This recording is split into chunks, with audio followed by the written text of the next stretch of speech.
रामचंद्राय वेधसे रघुनाथाय नाथाय सीतायाः पतये नमः। रामं रामानुजं सीतां भरतं भरतानुजं सुग्रीवं वायुसूनुं च प्रणमामि पुनः पुनः। वेदवेद्ये परे पुंसि जाते दशरथात्मजे वेदः प्राचेत सादासीत् साक्षात् रामायणात्मना। श्रीराम शरणं समस्तजगतां रामं विना का गति रामेण प्रतिहन्यते कलिमलं रामाय कार्यं नमः। रामात्रस्यति कालभीमभुजगो रामस्य सर्वं वशे रामे भक्तिरखण्डिता भवतु मे रामत्वमेवाश्रयः रामत्वमेवाश्रयः। ओम।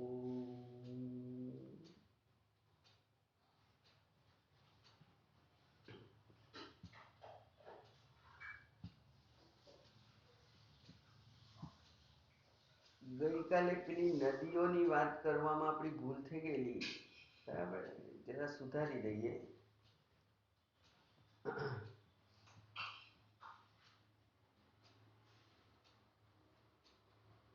ગંગામાં સ્નાન કરવાથી પવિત્ર થવાય, યમુના પાને યમુનાના જળનું પાન કરવાનું અને નર્મદાના દર્શન માત્રથી પવિત્ર થવાય। એટલે કાલે થોડી ભૂલ હતી। પાંચમો શ્લોક આપણે જોતા હતા, स्वपूर्वार्जित कर्मैव कारणं सुख दुःखयोः। छठ्ठा सर्गनो પાંચમો શ્લોક। સુખ અને દુઃખનું કારણ શું છે? સ્વપૂર્વ અર્જિત કર્મ એવ, પોતે જ પૂર્વજન્મોમાં કરેલા કર્મોના ફળ રૂપે આ શરીરમાં સુખ અને દુઃખની પ્રાપ્તિ થાય છે। અને આ એક જ વાક્યનો વિસ્તાર હવે પછીના કેટલાક શ્લોકમાં થશે, 10 શ્લોકમાં। છઠ્ઠો શ્લોક, સુખસ્ય દુઃખસ્ય ન કોપી દાતા પરો દદાતીતિ કુબુદ્ધિરેષા અહં કરોમીતિ વૃથાભિમાનઃ સ્વકર્મ સૂત્રગ્રથિતો હિ લોકઃ। સુખસ્ય દુઃખસ્ય દાતા કોપી ન, સુખ અને દુઃખનો આપનાર કોઈ નથી। આટલી એક સમજ જો મનમાં સ્થિર થઈ જાય તો આ સંસારના મોટા ભાગના દ્વેષ ભાવ, બદલાની ભાવના, અદેખાઈ વગેરે તદ્દન નિર્મૂળ થઈ જાય।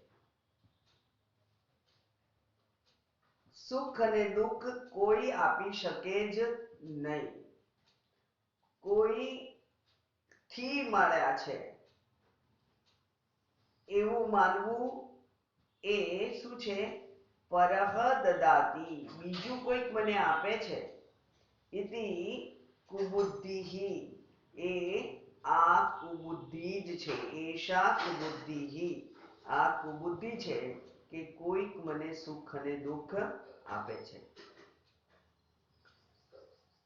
અને એની સામે સુખ મળ્યું તો મેં કંઈક કર્યું, એવી જ એક મોટી ભ્રાંતિ છે. હું કંઈક કરું અને મને સુખ મળે એ મોટી ભ્રાંતિ છે. એટલા માટે ત્રીજી લીટીમાં કહે છે અહમ કરોમી ઇતિ, હું કરું છું, મેં કર્યું, ઇતિ વૃથા અભિમાનઃ, એ અભિમાન ખોટું છે. એટલે કે કોઈકને આપણે કંઈક આપ્યું અને મેં આપ્યું અને એટલે એમને સુખ થયું, એ માનવું એ વૃથા અભિમાન છે, એ ખોટું અભિમાન છે. એ અભિમાન એ જ આપણને ગેરરસ્તે દોરે છે. કારણ કે અભિમાનને કારણે જ આપણી જે આત્મશ્લાઘા જેને કહેવી, પોતાના જ વખાણ કરવાના, એ હંમેશા વધી જાય છે. એટલે આપણે કોઈને સુખ કે દુઃખ આપી શકીએ જ નહીં. આપણે કોઈને માટે કંઈ કરી શકાય જ નહીં.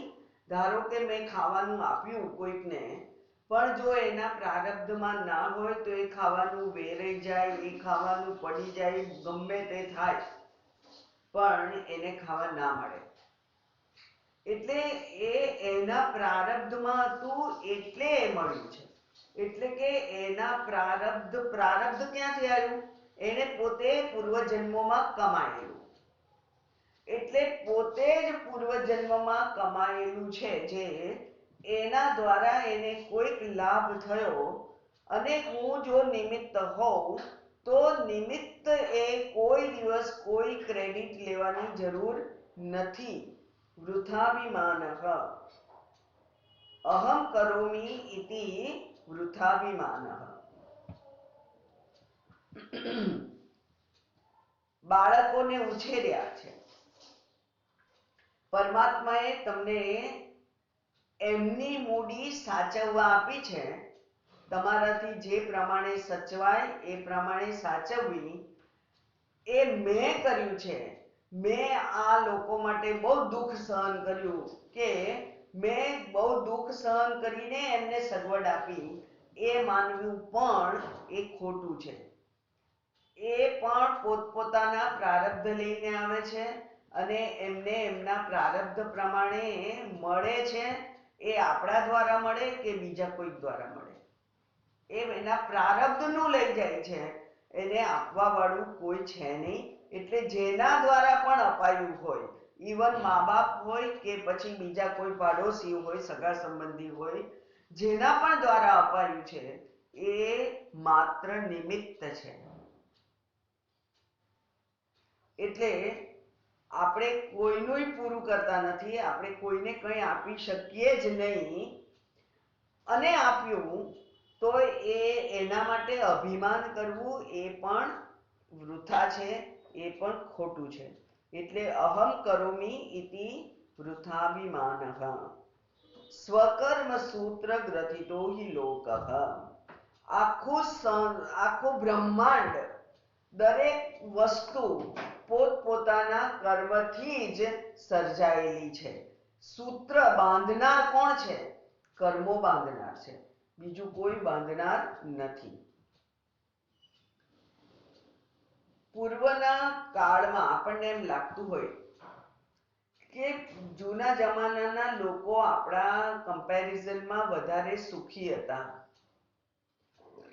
તો એનું કારણ એક આ હોઈ શકે કે સામાન્ય રીતે નાનામાં નાના ગામડાઓમાં અને બધે જ જ્યાં જ્યાં એકાદ શિક્ષિત સ્ત્રી કોઈ કે પુરુષ હોય, ત્યાં રામાયણ મહાભારતનું વાંચન સતત થતું હતું. અને આ બધા રામાયણના શ્લોક છે. એટલે આ રામાયણ સાંભળતા રામાયણ વાંચતા આ બધી જ બાબતો એમના મન ઉપર પડતી હતી. અને શબ્દ જ્યારે આપણી બુદ્ધિ ઉપર પડે છે ત્યારે એની અસર થાય જ છે. કોઈ પણ શબ્દ હોય, એ સુખ કરે એવો શબ્દ હોય કે દુઃખ કરે એવો શબ્દ હોય, એ કર્કશ હોય કે મધુર હોય એ એની અસર છોડીને જ જાય છે. અને એટલે એ પૂર્વના લોકો જો વધારે આપણા સમાજ કરતા વધારે સુખી હતા, સંતોષી હતા, એવું જો આપણે જાણતા હોઈએ, માનીએ છીએ, તો પછી એનું કારણ છે આ સટશાસ્ત્રનું વાંચન સતત દરરોજ. એટલે કે નિયમ પ્રમાણે કોઈ એક પોળમાં ક્યાંક ઓસરીમાં બેસી અને 5-15 બહેનો બેસી અને રામાયણ, મહાભારત, ભાગવત વાંચતી હતી. મહાભારત ઓછું વંચાય, પણ રામાયણ અને ભાગવત તો બહુ વંચાય. તો એના કારણે આ બધા જે સંસ્કારો પડ્યા હોય એ આ શાસ્ત્રના શબ્દોના કારણે સંસ્કાર પડ્યા છે. અને એટલે બહુ સુંદર વિવેચન અખંડાનંદજી મહારાજે કર્યું છે. એમણે એમ કહ્યું કે આપણા કર્મ વડે આપણું મન બંધાય છે, મન ઘડાય છે. કર્મો જે છે, જે સત્કર્મ કર્યું હોય, થયું હોય આપણાથી, તો એ આપણને જે સુખ આપે છે. દુષ્કર્મ કંઈક થઈ ગયું હોય, કંઈક ખોટું થઈ ગયું હોય, તો એ જે વ્યથા ઊભી કરે છે એનાથી જ મન ઘડાય છે, મન બને છે. અને મન જ આપણે જોયું છે, મન એવ મનુષ્યાણામ કારણમ બંધ મોક્ષયોઃ. મન જ સુખ અને દુઃખનું કારણ છે. એટલે આપણા જ પોતાના કર્મથી આપણે મનની રચના કરેલી છે. કારણ કે આપણે આગળ અનેક વાર જોયેલું છે કે મન નામનું કોઈ અંગ શરીરમાં નથી, પણ મન એ વિચારોનું એક એવું માળખું બને છે કે જે સંગ્રહાયેલું રહે છે. અને એ સંગ્રહાયેલામાંથી પછી એના એક્શન રિએક્શનથી આપણને સુખ અને દુઃખ ઉત્પન્ન થાય છે. એટલે સ્વકર્મ સૂત્ર ગ્રથિતો હિ લોક. આ સમગ્ર બ્રહ્માંડ લોક એ પોતાના કર્મના સૂત્રથી, ધાગાથી બંધાયેલો છે.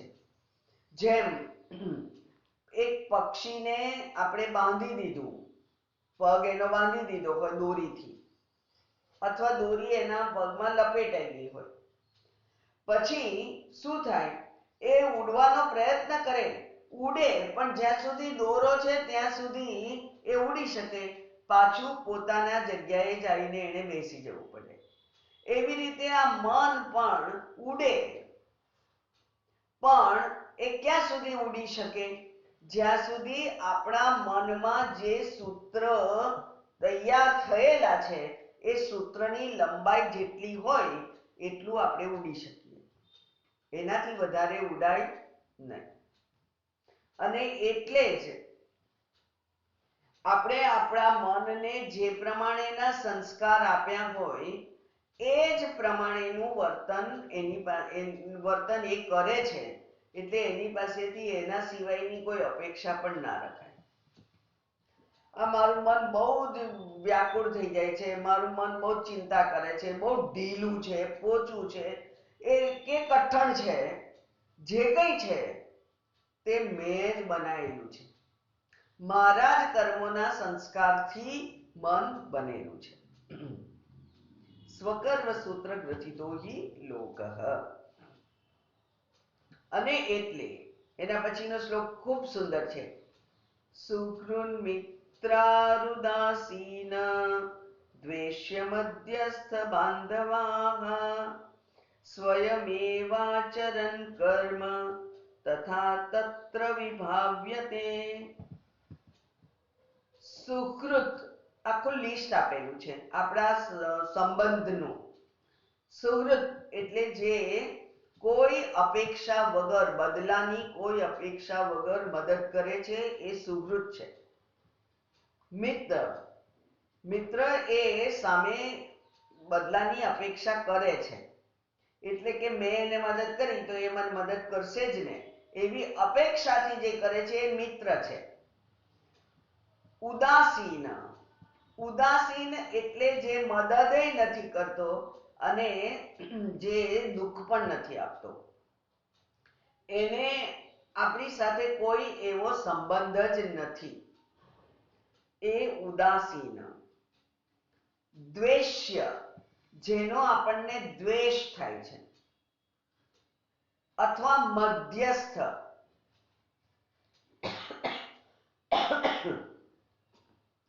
અથવા મધ્યસ્થ. મધ્યસ્થ એટલે પણ એ બહુ ઉદાર પણ નહીં અને બહુ કર્કશ પણ નહીં, બહુ પ્રેમ પણ નહીં અને બહુ દ્વેષ પણ નહીં, એવો મધ્યસ્થ. એવા જે બાંધવાહા, બાંધવાહા એટલે એ સગા સંબંધીઓ, જેને આપણે કઝિન્સ કહીએ છીએ, જેને આપણે કુટુંબીઓ કહીએ છીએ, એ બધા સ્વયં એવ આચરણ કર્મ, પોતે જ કર્મ કરે છે, અને તથા તત્ર વિભાવ્યતે, એની આ મારો મિત્ર છે એવી કલ્પના પોતે કરી લે છે, આ મારો દુશ્મન છે એવી કલ્પના પોતે કરી લે છે, આ ફલાણા માણસને મારી બહુ ઈર્ષા થાય છે, એ પોતે કલ્પના કરી લે છે. એટલે વ્યક્તિઓને આપણે જે ટાઇટલ, જે સિક્કા માર્યા, આ મારો મિત્ર, આ ખાસ મિત્ર, આ 1 નંબરનો ને આ 2 નંબરનો, એમ, અથવા આ મારો દુશ્મન છે, આને તો મારું સારું થાય એ ગમે જ નહીં, એવા જે કંઈ આપણે સિક્કા માર્યા વ્યક્તિઓ ઉપર, એ આપણા વિભાવનાઓ છે, એ આપણી કલ્પનાઓ છે. ખરેખર બહાર કોઈ પણ વ્યક્તિમાં શત્રુ કે મિત્ર રહેલો નથી. એને મેં શત્રુ માન્યો એટલે શત્રુ જેવો વ્યવહાર થાય છે, એને મેં મિત્ર માન્યો એટલે મિત્ર જેવો વ્યવહાર થાય છે. એટલે કે આપણે આ બધા જ જે સંબંધો છે એ આપણી કલ્પનાઓ છે, અને કલ્પના હોય એ હંમેશા એવી ને એવી ના રહે, બદલાય, કારણ કે આપણું મન બદલાતું રહે છે. અને એટલે જ વ્યવહારમાં પણ એવું જોવા મળે છે કે જે ખાસ મિત્રો હતા એ હવે એકબીજા માટે ઉદાસીન છે, છૂટા પડી ગયા છે, ઉદાસીન છે. જે દુશ્મનો હતા એ કોઈક વ્યવહાર કરતા કરતા નજીક આવી ગયા છે, અને હવે દુશ્મનાવટ એમનામાં નથી દેખાતી. આ બધું જ જે જોવા મળે છે એ કારણ કે એ કોઈક મોલ્ડમાં ઘડાયેલા નથી. ભગવાને અમુક મોલ્ડ કર્યો, એમાં બધા દુશ્મનો ઊભા કર્યા, અમુક મોલ્ડ ઊભો કર્યો એમાં બધા મિત્રો, એવું નથી.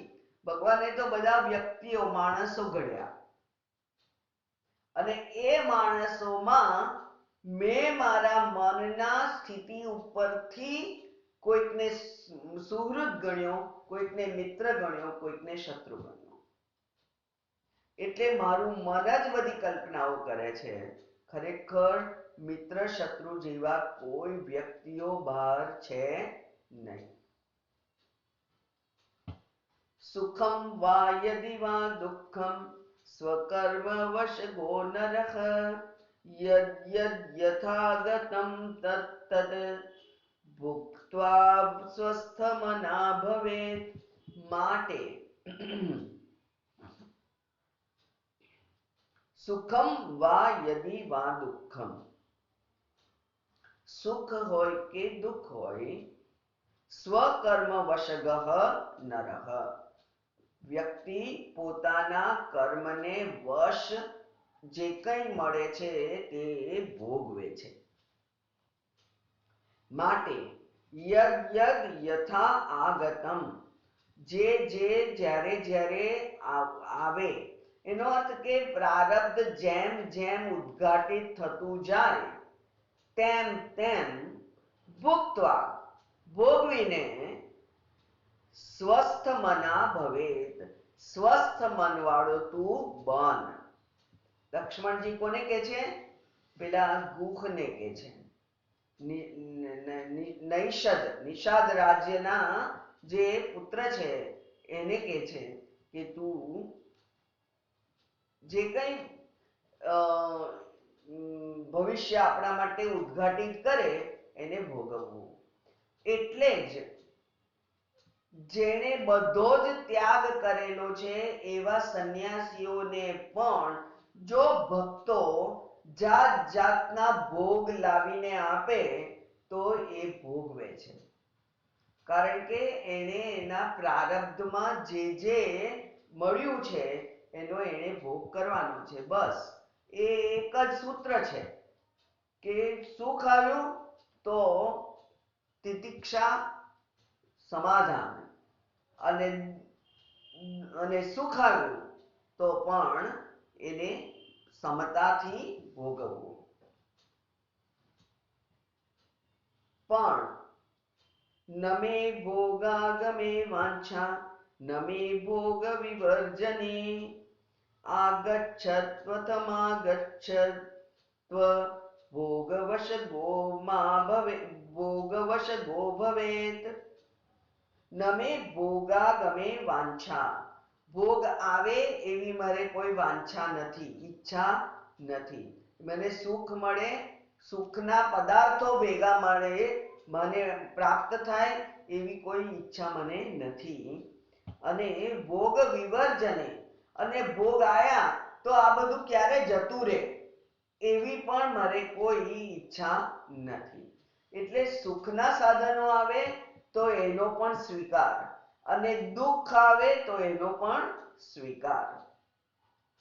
આગચ્છત્વ જે આવી ગયું છે, અથ માં આગચ્છત્વ અથવા નથી આવ્યું. આવે કે ના આવે પણ તું હે મનુષ્ય ભોગ વશગઃ મા ભવેત. આગળ માં છે એને અહીંયા ફરીથી પણ વાંચવું પડે. એટલે આગચ્છત્વ માં આગચ્છત્વ એટલે આવે કે ના આવે એના માટે તું સમાન રહે. અને ભોગ વશગઃ ભવેત, ભોગમાં જે આવે તે તું ભોગવ, એના માટેની કોઈ ઈચ્છા કરીશ નહીં. માં ફરી ના વાંચવું પડે. ભોગ વશગઃ ભવેત, બરાબર છે. ભોગ વશગઃ ભવેત એટલે ભોગ જે છે આવે એને વશ થઈ અને તું હંમેશા સંતુષ્ટ રહે. ભોગ એટલે ગમે તે હોય, ભોગ એટલે હંમેશા સુખ નથી. સુખ પણ હોય કે દુઃખ પણ હોય, જે પરિસ્થિતિ આવે એને તું ભોગવ. યસ્મિન દેશે ચ કાલે ચ યસ્માદ્વાયેન કેન વા કૃતમ શુભાશુભમ કર્મ ભોજ્યમ તત્તત્ર નાન્યથા. જે દેશમાં, જે કાળમાં, એટલે કે જે જગ્યાએ, જે સમયે, જેના દ્વારા કંઈ પણ શુભ કે અશુભ થાય એ તત્ત ત્યાં ને ત્યાં તે જ પ્રમાણે ભોગવવું પડે છે, ન અન્યથા એનો બીજો કોઈ ઉપાય નથી. એટલે કે અહીંયા કહેવા એવું માંગે છે કે મેં જે કંઈ કર્મ કર્યું એ કોઈ પણ સમય હોય, કોઈ પણ કાળ હોય, કોઈ પણ પરિસ્થિતિ હોય, એ જ કર્મ મને ફળ રૂપે પાછું મળે છે, એમાં બીજો કોઈ ફેરફાર થતો નથી. એટલે જે મેં કર્યું છે શુભ કે અશુભ કર્મ એ જ તે જ પ્રમાણે ભોજ્યમ એટલે કે ભોગ કરવા યોગ્ય છે, ભોગવવું પડે છે. અલમ હર્ષ વિષાદાભ્યામ શુભાશુભ ફલોદયે વિધાત્રા વિહિતમ યદ્યત યદ્યત તદલંઘ્યમ સુરાસુરૈઃ. અલમ બહુ થયું હવે. એટલે કે ગેરસમજ પૂર્તિ થઈ ગઈ છે. હવે ગેરસમજ છોડી દો અને પોતાના મનમાં એક સમજ ઊભી કરો. શેનામાં શેની ગેરસમજ? હર્ષ વિષાદાભ્યામ. હવે બહુ જ આનંદ થઈ ગયો, બસ હવે એવું નહીં. બહુ દુઃખ થયું, બસ હવે એવું પણ નહીં. અલમ, ક્યાંય અલમ નહીં, બસ એવું નહીં. હર્ષ અને શોક બહુ કર્યો, હવે કરશો નહીં. શેના માટે હર્ષ અને શોક કર્યો તમે? શુભાશુભ ફલોદયે. શુભ ફળ ઉત્પન્ન થયું કે અશુભ ઉત્પન્ન થયું? શુભ થયું તો આનંદ કર્યો અને અશુભ થયું તો દુઃખ કર્યું. હવે એ બધું કરવાનું પૂરતું પતી ગયું, બહુ થયું, હવે બંધ કરો. એનો અર્થ કે અત્યાર સુધી સમજ નહોતી તો એવું બધું કર્યું આપણે, પણ હવે તો સમજ આવી ગઈ છે, અને સમજ આવી ગઈ છે એટલે સુખ અને દુઃખમાં સમાનતા એ જ એક પુખ્ત વ્યક્તિ, એક સમજદાર વ્યક્તિનું લક્ષણ છે. વિધાત્રા વિહિતમ, નસીબે જે કંઈ નક્કી કરેલું છે તે. યદ યદ તદ તદ, જે નક્કી કર્યું છે તે. અલંઘ્યમ, એનું લંઘન થઈ શકે નહીં, એ કૂદી ના જવાય, એમાંથી પસાર થવું જ પડે. સુખ હોય કે દુઃખ હોય, એમાંથી પસાર થવું જ પડે. કોણે? સુરાસુરૈહી.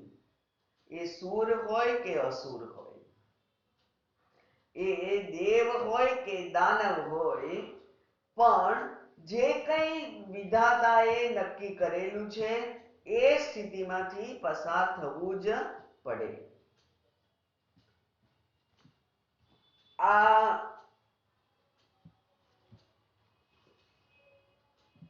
જે લોકો પુરુષાર્થ પ્રધાન જેમનું વ્યક્તિત્વ છે એમને આ શ્લોક ના ગમે, બધાને કદાચ. એમને એમ થાય કે એવું હોય નસીબના બેસી રહેવાનું. ના, શાસ્ત્રએ તો કહ્યું છે, નહીં સુપ્તસ્ય સિંહસ્ય પ્રવિશન્તિ મુખે મૃગાઃ.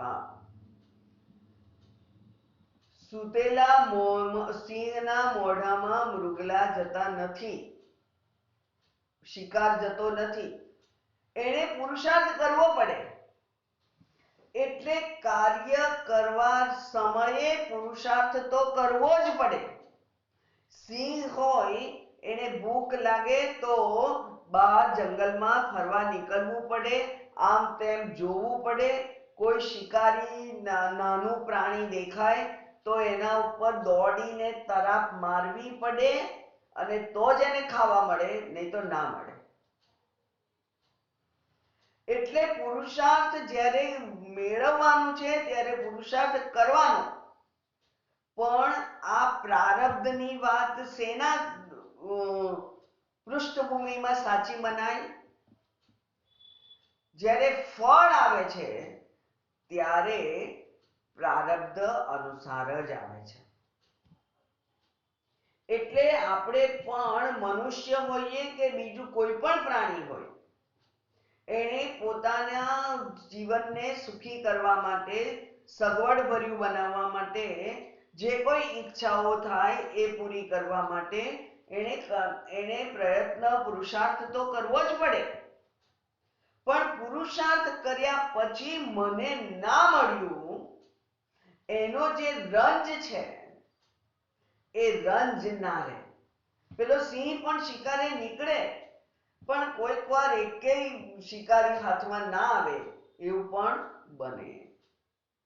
એટલે પુરુષાર્થના ઓપ્શન માટેનું આ પ્રારબ્ધનું વિધાનો હોતા નથી. કારણ કે તમે પણ જો આવી કંઈક વાત આ યુવાનો સાથે કરો તો એ તમારા સામે તરત જ આ પ્રશ્ન કરશે, અને એનો આ સ્પષ્ટ જવાબ છે કે ઈશ્વરાર્પણ બુદ્ધિથી કર્મ તો કરવા જ પડે. કર્મયોગ કરવાનું કહેલું જ છે શાસ્ત્રમાં, પણ એના ફળ ઉપર મારું નિયંત્રણ નથી. ફળ મારા પૂર્વના કર્મ અનુસાર આવે, અને એટલે કેટલીક વાર બહુ શુભેચ્છાથી કરેલું આપણું કર્મ પણ કેટલીક વાર આપણને છેલ્લે દુઃખ અનુભવ કરાવે છે. પ્રારબ્ધમાં આપણે કોઈ કચાશ નથી રાખી. દાખલા તરીકે એક સેકન્ડ હેન્ડ ગાડી લીધી, બહુ સરસ દેખાતી હતી, બધું હતું બરાબર છે, મેં પૈસા પણ આપ્યા, મારી શક્તિ પ્રમાણે મેં ખરીદ્યું. પછી એ કાર મને કેટલી અનુકૂળ બની રહે, અથવા કેટલી વાર ગેરેજમાં ધક્કા જ ખવડાયા કરે, એ મારા પ્રારબ્ધ ઉપર છે. જો કોઈક વાર સુખ અનુભવ કરવાનો હોય એનાથી પ્રારબ્ધમાં, તો પછી એ ભલે સેકન્ડ હેન્ડ હોય પણ આપણને તો ફર્સ્ટ ક્લાસ કામ લાગે જ. કોઈ જગ્યાએ રસ્તામાં ઊભી ના રહે, કોઈ તકલીફ ના આપે, કઈ ના કરે. અને કોઈક પ્રારબ્ધ જો એ કારના સુખ માટે આપણું નિર્મિત ના થયું હોય તો એ દુઃખ જ આપે. અને આપણને એમ થાય કે આપણે આ સેકન્ડ હેન્ડ લીધી ને એટલે આવું થાય છે, નવી લીધી હોત તો એવું જ થાત.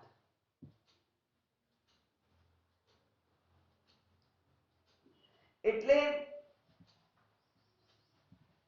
પ્રારબ્ધ જે છે એ વિચાર એ બહુ સમતોલ એવું આપણું જીવન બનાવી દે છે, જેમાં બહુ પછી ચડ ઉતર નથી આવતી, બહુ ખાડા ટેકરા હોતા નથી, સીધું થઈ જાય છે. સર્વદા સુખ દુઃખાભ્યામ નર પ્રત્યવરુધ્યતે શરીરમ પુણ્ય પાપાભ્યામ ઉત્પન્નમ સુખ દુઃખવત. સુખ દુઃખાભ્યામ, સુખ અને દુઃખથી નરહ વ્યક્તિ પ્રતિ અવરુધ્યતે સર્વદા, કાયમ એની એ ઘેરાયેલો જ રહે છે. અવરુધ્યતે એટલે આપણને આગળ ના જવા દે. સુખ હોય કે દુઃખ હોય એનાથી માણસ કાયમ ઘેરાયેલો જ રહે છે, એમાંથી બહાર નથી નીકળી શકતો. કારણ કે શરીર આ પાપ અને પુણ્યના સમાન પ્રમાણથી બનેલું છે. એટલે સુખ દુઃખવાન, સુખ દુઃખમય આ શરીર છે. બધી આ જે ગઈકાલે જોયું હતું કે આપણા જીવાત્માના પુણ્ય અને પાપ જે ફળીભૂત થવા તૈયાર હોય એના આધારે શરીર મળે છે. ધારો કે તમારે બહુ જ ઢસરડો જ કરવાનો હોય જીવનમાં, તો ઘોડાનું કે ગધેડાનું શરીર મળે. અને કેટલીક વખત આ બે પગ વાળું માણસનું શરીર મળેલું હોવા છતાં પણ એ માણસ પ્રારબ્ધ વશાત એક ઢસરડો જ કરે છે, આપણે જોઈએ છીએ. અને કેટલીક વાર કેટલું બિનજરૂરી પરિશ્રમ એને કર્યો હોય, કારણ કે એનું પ્રારબ્ધ કેવું છે, બહુ જ શ્રમથી દિવસો કાઢવા, સમય પસાર કરવો, એવું એનું પ્રારબ્ધ છે. એટલે આપણે જે કંઈ પુણ્ય પાપ 50-50% જેવું હોય એવું ભેગું થયું ત્યારે આપણને શરીર મળેલું છે, આ મનુષ્ય શરીર. અને એટલે એ મનુષ્ય શરીર 50% પુણ્ય જે સુખ અનુભવ કરાવે અને 50% દુઃખ પાપ જે દુઃખ અનુભવ કરાવે એના વડે બનેલું છે. અને એટલે સુખ અને દુઃખ તો વારાફરતી આવ્યા જ કરવાના છે. એકનું એક સ્થિતિ કદી રહે નહીં. બાહ્ય પરિસ્થિતિમાં ફેરફાર ના થાય, ઘર વગેરે સગવડો બધું એનું એ રહે, અને તોય ક્યારેક આપણું મન કકડાટ કરવા માંડે છે અને દુઃખ અનુભવ થાય છે. એટલે બાહ્ય પરિસ્થિતિ બદલાય તો જ દુઃખ હોય કે સુખ હોય એવું નથી. માટે સુખ અને દુઃખના મિશ્રણથી બનેલું આ શરીર છે, અને એટલે એ સુખ અને દુઃખથી ઘેરાયેલું રહેવાનું જ છે એવું લક્ષ્મણજી બહુ ડાપણ ભર્યો ઉપદેશ આપેલા ગુહને આપે છે. સુખસ્યાનંતરમ દુઃખમ દુઃખસ્યાનંતરમ સુખમ દ્વયમેતદ્ધિ જંતુનામ અલંઘ્યમ દિનરાત્રિવત. રાત અને દિવસની જેમ રાત પછી દિવસ આવે, દિવસ પછી રાત આવે, રાત પછી દિવસ આવે, દિવસ પછી રાત આવે, અંધારા પછી અજવાળું, અજવાળા પછી અંધારું, અંધારા પછી અજવાળું ચાલ્યા જ કરે. એ જ પ્રમાણે સુખ પછી દુઃખ આવે અને દુઃખ પછી સુખ આવે. બે કોઈ પણ મનુષ્યના માટે હંમેશા અલંઘ્ય જ રહે છે. બેમાંથી એક હંમેશા હોય જ. અને એટલે આ બંનેની હાજરી જીવનમાં રહેવાની જ છે. સુખ મધ્યે સ્થિતમ દુઃખમ દુઃખ મધ્યે સ્થિતમ સુખમ દ્વયમન્યોન્ય સંયુક્તમ પ્રોચ્યતે જલ પંકવત. સુખમાં જ દુઃખ હોય છે. એવું કેવી રીતે હોય? આપણે વિવેક ચુડામણી, આત્મબોધ બધામાં જુદા જુદા ઉદાહરણો વડે જોયેલું કે સુખ તો થાય, પણ સુખ માટે હંમેશા કિંમત ચૂકવવી પડે છે. એ દુઃખ જ છે ને. મકાન લેવું હોય આપણે સરસ, તો બધી એફડી જતી કરવી પડે. બહુ ગંદુ થઈ ગયું છે અને હવે કલર કરાવીએ તો પૈસાય ખર્ચવા પડે અને પરિશ્રમ પણ કરવો પડે. સંબંધ સાચવવા છે, સુખ આપે છે, તો ક્યારેક કડવા ઘૂંટડા ગળી જવા પણ પડે છે. ક્યારેક તમાચો મારીને ગાલ લાલ રાખવો પડે છે. આ બધી કિંમત જ છે. પૈસામાં ચૂકવવાની હોય, સમયમાં ચૂકવવાની હોય, લાગણીના દ્રષ્ટિકોણથી ચૂકવવાની હોય, પણ સુખની વચ્ચે જ દુઃખ છે જ. અને એ જ પ્રમાણે દુઃખની વચ્ચે પણ સુખની ક્ષણો આવે છે. શ્વાસ લેવાનું ભૂલાઈ જતું નથી. પાણી પીવું હોય કે ભૂખ લાગી હોય તો ગમે તેવો દુઃખનો સમય હોય, ખાવું કે પીવું પડે છે. એ સુખ તો આપે છે ને. ખાઈએ કે પીએ એટલે તરસ છીપે, ભૂખ મટે, તો એ સુખ છે. એટલે ભૂખનું દુઃખ તો ટળી જાય. આમ સુખ અને દુઃખ બંને એકબીજાની વચ્ચે હોય જ છે. એટલે કે 100% સુખ અને 100% દુઃખ એવું કદી હોતું જ નથી. 100% સુખ કે 100% દુઃખ એવું કદી હોતું નથી. દ્વયમ બંને અન્યોન્ય સંયુક્તમ, એ એકબીજાની સાથે જોડાયેલા છે. એવું કહેવાય છે, પ્રોચ્યતે એવું લોકો કહે છે, વિદ્વાનો કહે છે. કેવી રીતે જોડાયેલું છે? જલપંકવત. કાદવ છે, કાદવ, એ કાદવમાં બે વસ્તુ છે, માટી છે અને જળ છે. પાણી અને માટી બંને ભેગું થઈ ગયું છે. હવે ખરેખર જળ પણ સાફ કરવા માટે વપરાતો પદાર્થ છે અને માટી પણ સાફ કરવા માટે વપરાતો પદાર્થ છે.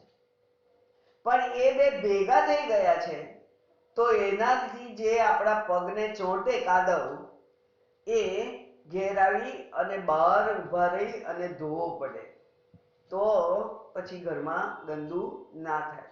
એટલે જેમ કાદવમાં જળ અને માટી એ બંને ભેગા થઈ ગયેલા છે, એવી જ રીતે આ સુખ અને દુઃખ એ પણ ભેગા જ રહે છે. તસ્માત માટે, હવે અંતુ, આ હવે એનું સમિંગ અપ, છેલ્લે શું કે છે? તસ્માત માટે. તસ્માત ધૈર્યેણ વિદ્વાંસઃ ઇષ્ટાનિષ્ટોપપત્તિષુ ન હૃષ્યતિ ન મુહ્યન્તિ ન મુહ્યન્તિ સર્વં માયેતિ ભાવનાત. માટે વિદ્વાન એટલે કે જ્ઞાની માણસ, જ્ઞાની એટલે ડાપણ જેનામાં છે એવો માણસ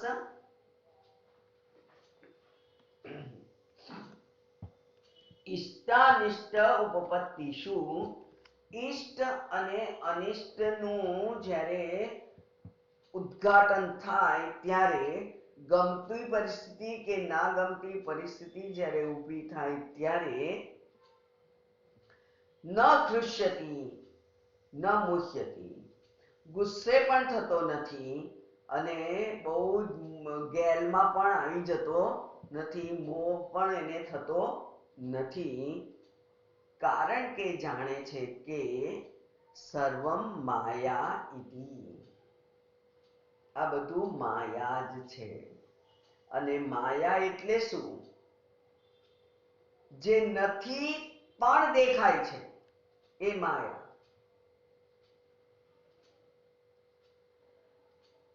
આકાશમાં કોઈએ રંગ નથી પાથરેલા,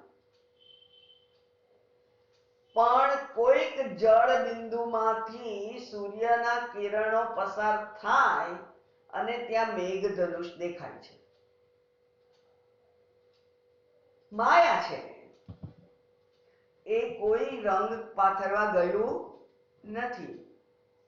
ભગવાન કઈ પીછી લઈને બેઠા નહોતા, પણ કોઈક પરિસ્થિતિ ઊભી થઈ અને કોઈક દ્રશ્ય આપણી સામે આવી ગયું, જે બહુ સુખદ પણ હોય અથવા બહુ દુઃખદ પણ હોઈ શકે. એટલે અઘટિત ઘટના પટીયસી માયા.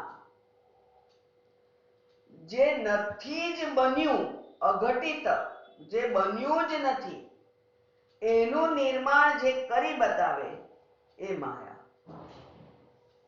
એટલે મારા જીવનમાં સુખ કે દુઃખ એવું કંઈ ઉત્પન્ન થયું જ નથી, પણ છતાંય મને સુખ કે દુઃખનો અનુભવ કરાવે એ માયા. અને એટલે આ માયાના ખેલ હોય જો, તો એમાં આપણે કેટલું સંલગ્ન થવું, સંડોવાવું, એનો આપણે હંમેશા ડાયા માણસે વિચાર કરવો પડે. પૈસા ખર્ચીને પેલા જાદુગરનો ખેલ જોવા ગયા તો જાદુગર જે બતાવે એ સાચું જ છે એમ માનવાનું નહીં, એ નથી જ સાચું એમ જ્યારે માનો ત્યારે જ આનંદ આવે છે કે કેવું બાંયમાંથી સસલું કાઢે છે અને બાંયમાંથી બધા જાત જાતના પીંછા કાઢે. કેટલાક આપણને એમ થાય કે આ તો અંદર મૂકેલા હશે, પણ એ તો એવું બધી જબરા જાદુગર હોય છે કે આપણા દેખતા જ જબ્બો પહેરે અને તોય અંદરથી કાઢે. એટલે જ્યાં જાદુગરની માયા છે, ખેલ છે, તે માયા જ છે. એ જ પ્રમાણે આ મોટો ઈશ્વર જાદુગર જે છે એની માયા એ આ અહીંયા જે કઠપુતલીઓ છે એને હસતી રડતી ફિલ્મ કરાવે છે અને પોતે આનંદ કરે છે. જે સમજી જાય છે કે આ માયા છે એ સુખી દુખી થતો નથી. એટલે કે માયાને સમજવી પડે. માયા જ છે એવો જ્યારે નિશ્ચય થઈ ગયો ત્યારે એ સુખ પણ ના આપી શકે, દુઃખ પણ ના આપી શકે.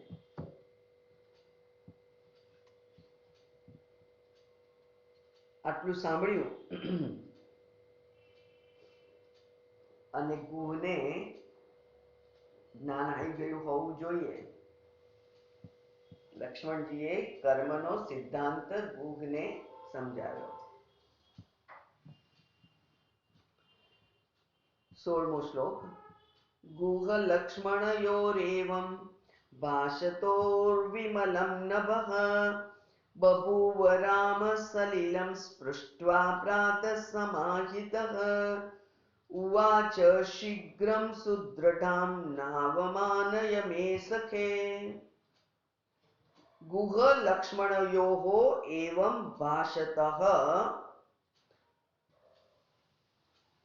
ગુહ અને લક્ષ્મણ આ પ્રમાણે વાતો કરતા હતા એમાં વિમલમ નભઃ બભૂવ. આકાશ હવે સ્વચ્છ થયું, સ્વચ્છ દેખાયું. એનો અર્થ કે સૂર્યોદય થયો. સવાર પડી, રાત પૂરી થઈ ગઈ. આખી રાત વાત કરી બે જણે અને રાત પૂરી થઈ ગઈ અને સવાર થયું.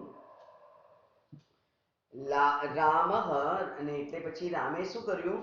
સલિલમ સ્પૃષ્ટવા, પાણીનો સ્પર્શ કરી અને પ્રાતઃ સમાહિતઃ, સવારમાં પોતે નિત્ય કર્મથી મુક્ત થયા. એટલે કે જળનો ઉપયોગ કરી અને રામજી નિત્ય કર્મથી પોતે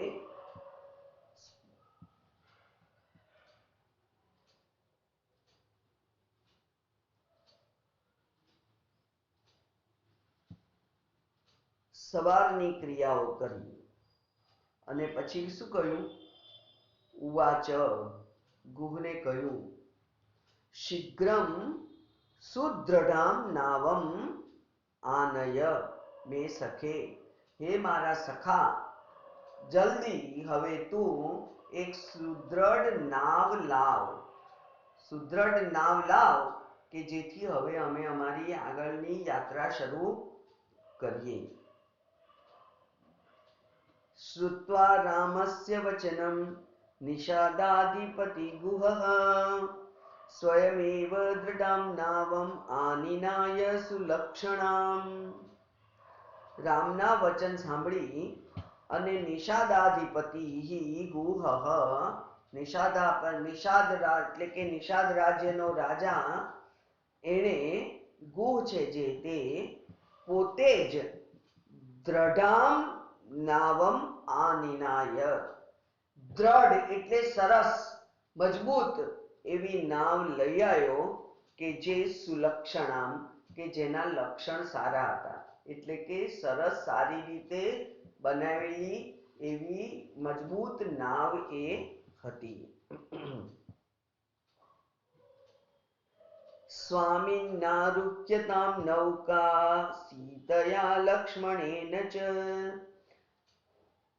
વાહયે જ્ઞાતિભિः સાર્ધમ અહમેવ સમાહિતઃ તથેતિ રાઘવ સીતામારોપ્ય શુભલક્ષ્મણામ ગુહસ્ય હસ્તાવાલંબ્ય સ્વયં ચારોહદુચ્યુતઃ આયુધાદીન સમારોપ્ય લક્ષ્મણોપ્યારુરોહ ચ. ગુહ સરસ સુલક્ષણા સુદ્રઢ નાવ લઈ આવ્યો એટલે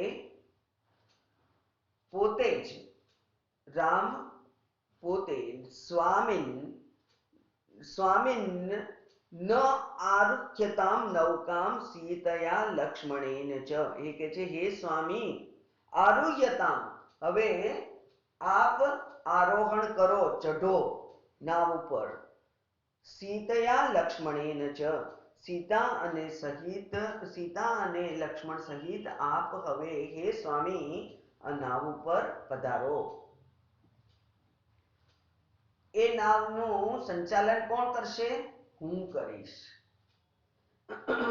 સ્વયમેવ હિ વાહયે જ્ઞાતિભિઃ સાર્ધમ, અડધું અડધું, એટલે મારા બીજા જે નાવિકો છે તે અને હું એ બંને અડધું અડધું કામ કરીશું. અને વાહયે, અને આ નાવને અમે આગળ લઈ જઈશું. સમાહિતઃ, સારી રીતે અમે નાવને આગળ લઈ જઈશું. મારા જ્ઞાતિબંધુ સાથે હું પણ નાવને હંકારીશ. એટલે હું રાજા છું એટલે નહીં હંકારું એવું નહીં કરું, કારણ કે આપ સ્વામી છો, આપ પરમાત્મા છો, આપ મારા સખા છો, એટલે આપને આ ગંગાને પાર ઉતારવાનું કામ હું પોતે કરીશ. હવે અહીંયા તો જુઓ,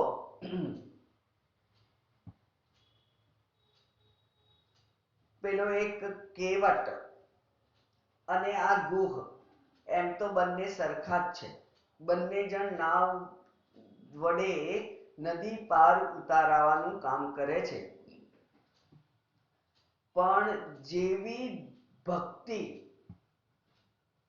આ ગુહમાં છે કે હું પોતે નાવ ચલાવીશ, હું પોતે શ્રમ કરીશ અને આપને સુખરૂપ બીજા કિનારા ઉપર લઈ જઈશ, એ જ પ્રમાણે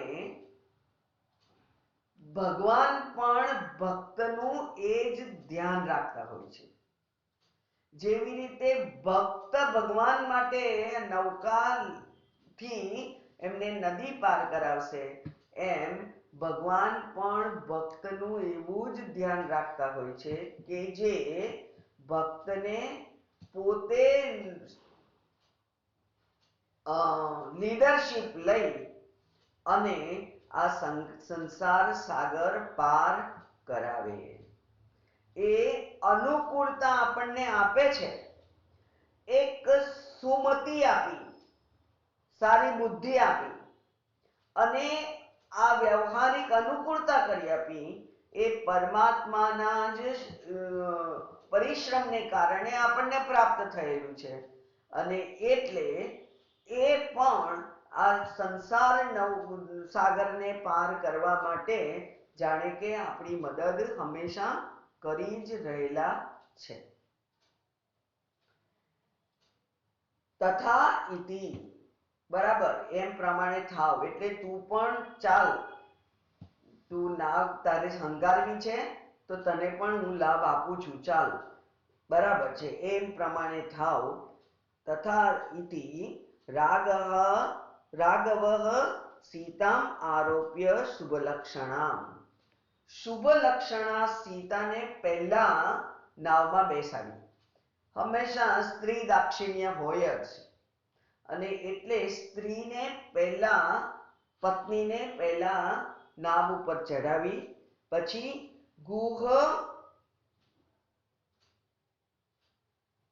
ગુહસ્ય હસ્તૌ આલંબ્ય, ગુહના હાથ, બે હાથનો પોતે સહારો લઈ અને પોતે પણ ચઢ્યા.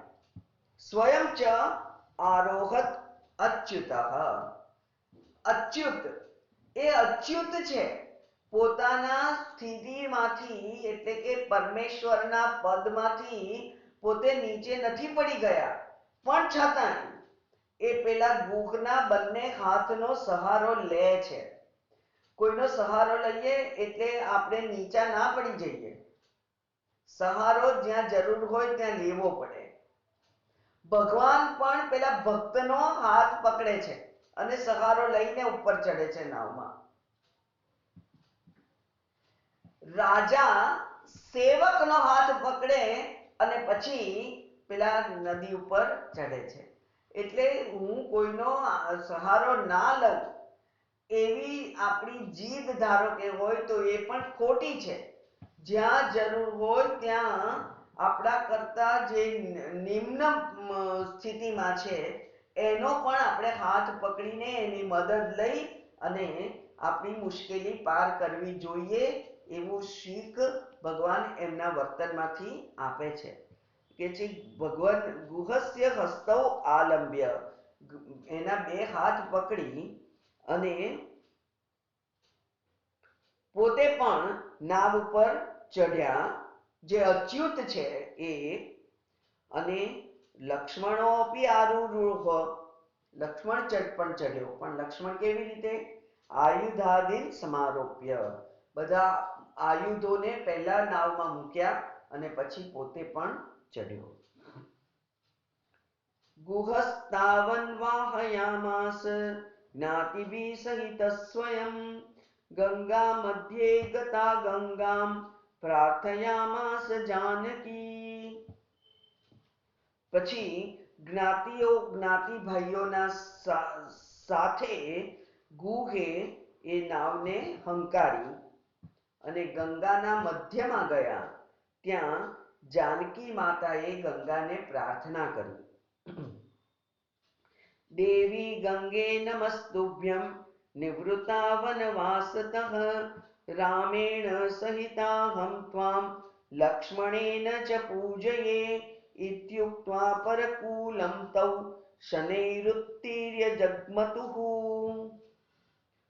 હે દેવી ગંગા, તુભ્યમ નમસ્તે. હે ગંગા, આપને નમસ્કાર. હે માં, આપને નમસ્કાર. વનવાસમાંથી પાછા ફરીને, વનવાસમાંથી નિવૃત્ત થઈને પાછા ફરીને રામ સહિત લક્ષ્મણ સહિત હું આપનું પૂજન કરીશ. એવી રીતે હજુ તો સીતાજી બોલ્યા અને નાવ બીજા કિનારે પહોંચી ગઈ અને ત્યાં પરકુલે એટલે કે કુલ એટલે કિનારો અને પર એટલે બીજો, એટલે સામેના કિનારે સીતાજી ઉતર્યા. તૌ એ બધા જ અને શનૈહી ઉત્તીર્ય ધીમે ધીમે ઉતરી અને જગમતુહુ અને આગળ ચાલવા માંડ્યા. ગુહોપી રાઘવમ પ્રાહ ગમિષ્યામિ ત્વયા સહ અનુજ્ઞામ દેહિ રાજેન્દ્ર નો ચેત પ્રાણસ્ત્યજામ્યહમ. ગુહ પણ કે છે કે હે સ્વામી, મને પણ તમે અનુજ્ઞા આપો કે હું પણ તમારી સાથે વનવાસમાં જાઉં. એટલે કે આ નાવ મારા જે જ્ઞાતિ બંધુઓ આવ્યા છે એ પાછી લઈ જશે અને હું આપની સાથે વનવાસમાં આવું એવું મને આજ્ઞા આપો હે રાજેન્દ્ર. જો નહીં આપો તો પ્રાણામ ત્યજામી અહમ, તો હું પ્રાણ ત્યજી દઈશ. એક જ ધમકી બધા જ આપે છે અને રામ આ ધમકીને વશ થતા નથી. એટલે બધા કહે છે કે તમે મને સાથે લઈ જાઓ અને એવી આજ્ઞા આપો, નહીં તો હું પ્રાણ ત્યજી દઈશ. રામ કે છે એવું નહીં. શ્રુત્વા નૈષાદિ વચનમ રામસ્તમથા બ્રવીત ચતુર્દશ સમાસ્થિત્વા દંડકે પુનરપ્યહમ. નૈષાદ એટલે કે નિષાદ રાજનો પુત્ર. નિષાદ રાજના વચન સાંભળી અને રામ એ પ્રમાણે બોલ્યા. શું બોલ્યા? ચતુર્દશ સમાસ્થિત્વા દંડકે, દંડકારણ્યમાં 14 વર્ષ હું રહી અને પુનઃ પાછો આવીશ. આયાસ્યામુદિતમ સત્યમ ના સત્યમ રામ ભાષિત. અને હું સત્ય કહું છું, રામનું વચન અસત્ય ના થાય. પોતે જ કે છે કે આ તો પરમાત્માનું વચન છે, એ અસત્ય ના થાય. એટલે 14 વર્ષ હું દંડકારણ્યમાં રહી અને જ્યારે પાછો આવીશ ત્યારે તને મળીશ. અને મારું આ વચન મારું સત્ય છે, એટલે કે હું પ્રોમિસ કરું છું તને, અને મારું વચન અસત્ય થાય નહીં. ઇતિ યુક્ત્વા લિંગ્યમ તમ ભક્તમ સમાશાસ્વસ્ય પુનઃ પુનઃ. અને આવું બોલી અને પોતાના ભક્તને આલિંગન આપી, પુનઃ પુનઃ આલિંગન આપી અને આશ્વાસન આપ્યું કે તું સમય પસાર કર. 14 વર્ષનો સમય તો હમણાં પસાર થઈ જશે. હું પાછો આવીશ અને પાછો આવી અને હું તને મળીશ એમ કહી અને નિવર્તયામાસ ગુહમ સોપી કૃચ્છ્રાદ્રયો ગૃહમ. અને એટલે ગુહ પણ પોતે પોતાના ઘેર જલ્દી ગયો. કૃચ્છ, કૃચ્છ એટલે કઠિનતાથી. કૃચ્છ ચાંદ્રાયણ વ્રત એવું હોય છે, બરાબર. તો કૃચ્છ એટલે કઠિન, બહુ અઘરું હોય, બહુ. કારણ કે પરમાત્માથી છૂટા પડવું કેટલું અઘરું છે. એટલે આ બધા ભક્તો તો ખબર નહીં કેવી રીતે ભક્તિ કરવા બેસી ગયા હોય છે અને એમ ધારે છે કે ભગવાન મને આવશે અને મને ધ્યાનમાં મને મેળાપ થશે. ધ્યાનમાં ધારો કે મેળાપ થાય તો પણ વિરહ થવાનો હોય. જે મળે એ હંમેશા છૂટું પડે જ, નિયમ છે. તો એવી રીતે પરમાત્માને મળીને શું કામ છે, જે મળીને છૂટા પડી જવાના હોય? આપણને તો આપણા પ્રિય મિત્ર કે પ્રિય સગા સંબંધી પણ આપણે ઘરે આવે તો એ પાછા જાય એ ગમતું હોતું નથી. હજુ રહેવું છે વધારે, હજુ વધારે રહેવું છે, પણ છૂટું પડવું જ પડે છે. તો આ તો પરમાત્માનું મિલન થાય. અહીંયા પણ એવું જ થયું. પરમાત્માનું મિલન આ પેલા ગુહને થયું. અને રામે તો કેટલા બધા ઉદારતાથી અનેક વખત એને પોતાને આલિંગનમાં લીધો. એવા ગુહને હવે પોતાને ઘેર જવાનું થયું. કઠિનતા લાગી, પણ કઠિનતાથી એ પોતાને ઘેર ગયો.